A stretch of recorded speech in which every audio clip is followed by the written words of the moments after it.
प्रणाम श्रोताओं। आज हम जानेंगे अनंत चतुर्दशी कब है। 16 या 17 सितंबर 2024 को। व्रत का शुभ मुहूर्त क्या है, पूजा का शुभ मुहूर्त क्या है, गणेश विसर्जन का शुभ मुहूर्त क्या है, पूजा की विधि एवं कथा। अनंत चतुर्दशी भाद्रपद माह के शुक्ल पक्ष की चतुर्दशी तिथि को मनाई जाती है। इस दिन गणेश भगवान के साथ साथ विष्णु भगवान का भी पूजन किया जाता है। विष्णु भगवान के अनंत स्वरूप का इस दिन पूजन होता है और 14 गांठों वाला अनंत या रक्षा सूत्र बांधा जाता है।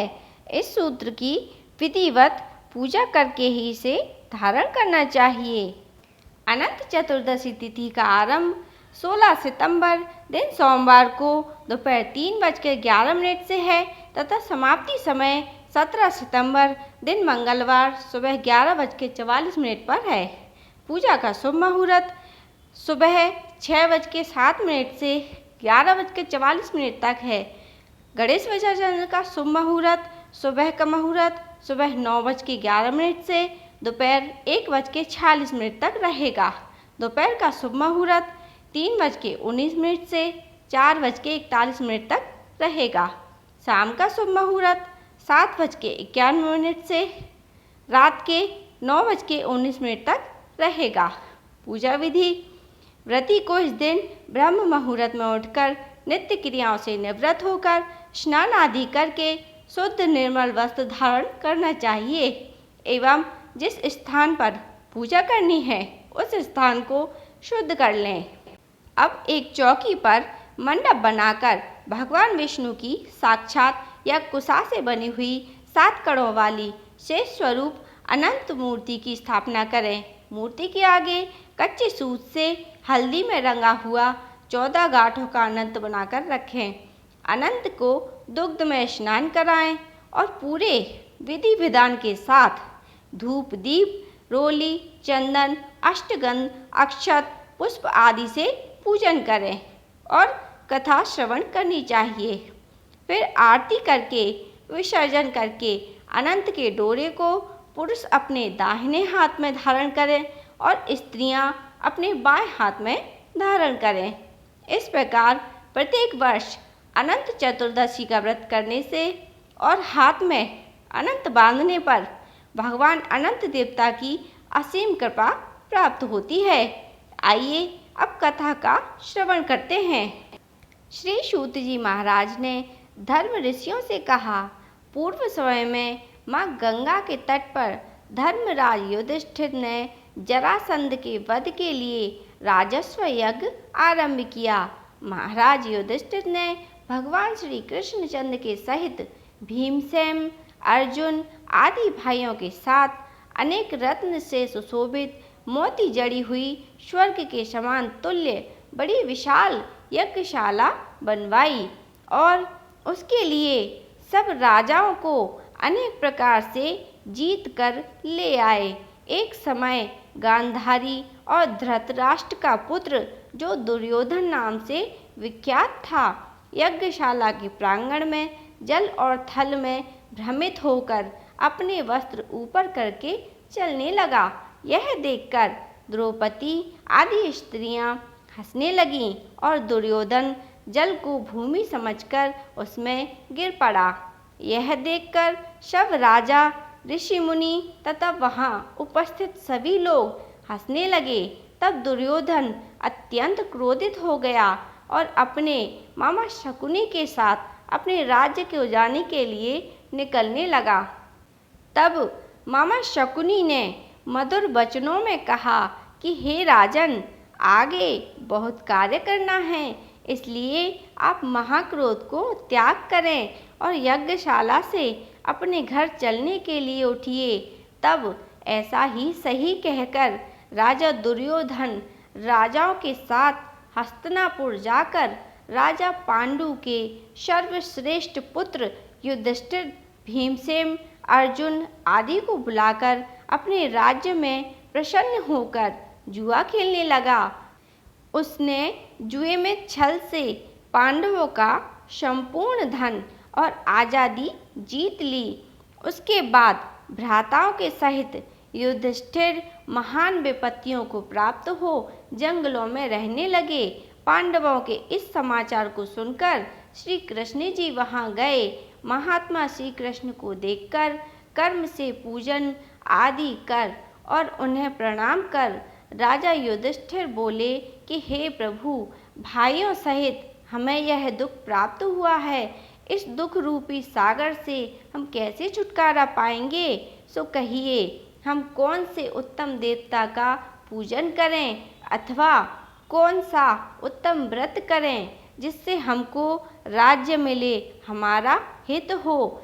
यह सब आपकी ही कृपा से होगा। ऐसा सुनकर श्री कृष्ण भगवान बोले कि हे युधिष्ठिर, पुरुषों और स्त्रियों के समस्त पापों को नष्ट करने वाला अत्यंत उत्तम अनंत नामक एक व्रत है जो भाद्रपद मास के शुक्ल पक्ष की चतुर्थी तिथि को किया जाता है। इस व्रत को विधि विधान से करने पर सभी पापों का नाश हो जाता है। ऐसा सुनकर महाराज युधिष्ठिर ने कहा कि हे वासुदेव, आप इसका संपूर्ण वृतांत कहिए। यह सुनकर श्री कृष्ण जी ने कहा कि हे धर्मराज, अनंत हमारा ही नाम है, इसे हमारा ही स्वरूप जानो। सूर्य आदि जितने भी देवता हैं और कालादि जो कहे जाते हैं, सब हमको ही जानो। इस व्रत को करने से तुम्हारे समस्त पाप नष्ट हो जाएंगे और तुम्हारा खोया हुआ राज्यपाट प्राप्त हो जाएगा।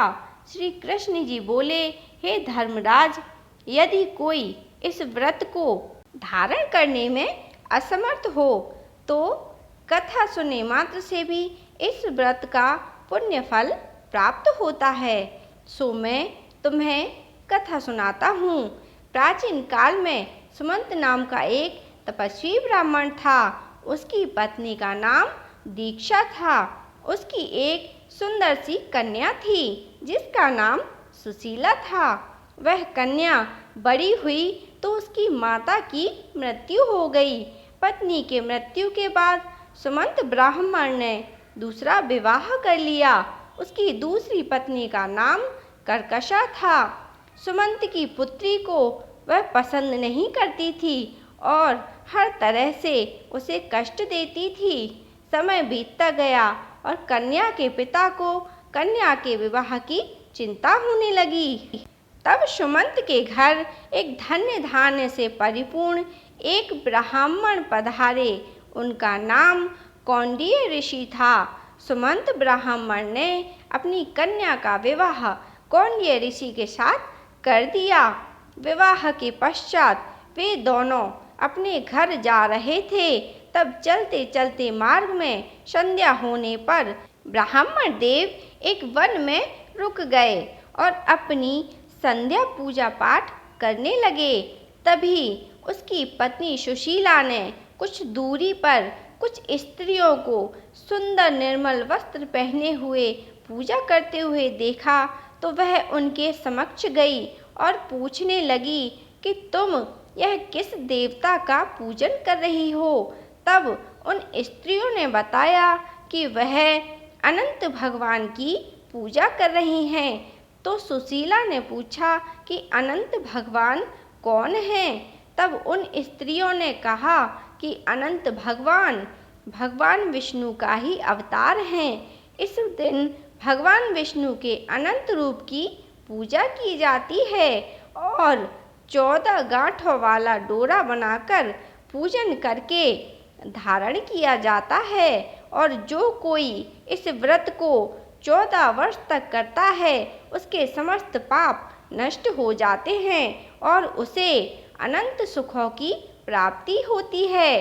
तब सुशीला ने अपने हाथ में अनंत बांध लिया और व्रत करने का संकल्प किया। व्रत करने वाले व्यक्ति को अपने हाथ में अनंत बांधना आवश्यक होता है। जब सुशीला अपने पति के पास पहुंची तब उसके पति ने सुशीला के डोरे के बारे में पूछा तो उसने सब कुछ विस्तार से समझाया, पर उसके पति को लगा कि वह इस डोरे से उसे अपने वश में करना चाहती है, और उस ब्राह्मण ने उस डोरे को तोड़कर अग्नि में जला दिया, जिससे अनंत भगवान नाराज हो गए। कुछ समय बाद ब्राह्मण बहुत दुखी और परेशान रहने लगा। उसकी सारी संपत्ति और वैभव नष्ट होने लगा। जब उसने अपनी पत्नी से इसका कारण पूछा तो उसकी पत्नी ने उसे उस डोरे की बात याद दिलाई। तब ब्राह्मण अनंत की खोज में वन में निकल गया और कई दिनों तक वन में भटकता रहा, लेकिन उसे कुछ भी प्राप्त नहीं हुआ। और एक दिन वह पश्चाताप करते हुए धरती पर गिर पड़ा। तभी भगवान अनंत वहां प्रकट हुए और बोले, तुमने मेरा तिरस्कार किया था, इसलिए तुम्हें इतना दुख प्राप्त हुआ है, और तुमने पश्चाताप किया, इसलिए मैं तुमसे प्रसन्न हूँ। और तुम 14 वर्ष तक अनंत चौदस का व्रत करो, तुम्हारे सब कष्ट दूर हो जाएंगे। भगवान अनंत के कहे अनुसार ब्राह्मण ने ऐसा ही किया और 14 वर्ष तक व्रत किया और समस्त पापों और कष्टों से मुक्ति प्राप्त की। भगवान श्री कृष्ण बोले, हे धर्मराज, तुम भी इस व्रत को 14 वर्षों तक करो, तुम्हारे भी सब कष्ट दूर हो जाएंगे। तब धर्मराज युधिष्ठिर ने ऐसा ही किया और कौरवों से युद्ध में विजय प्राप्त करके अपना राजपाट सब कुछ अनंत भगवान की कृपा से प्राप्त कर लिया। बोलो अनंत भगवान की जय। भक्तों, अगर वीडियो पसंद आई हो तो कृपया करके मेरे चैनल को लाइक, शेयर और सब्सक्राइब जरूर से कर लें। वीडियो देखने के लिए धन्यवाद।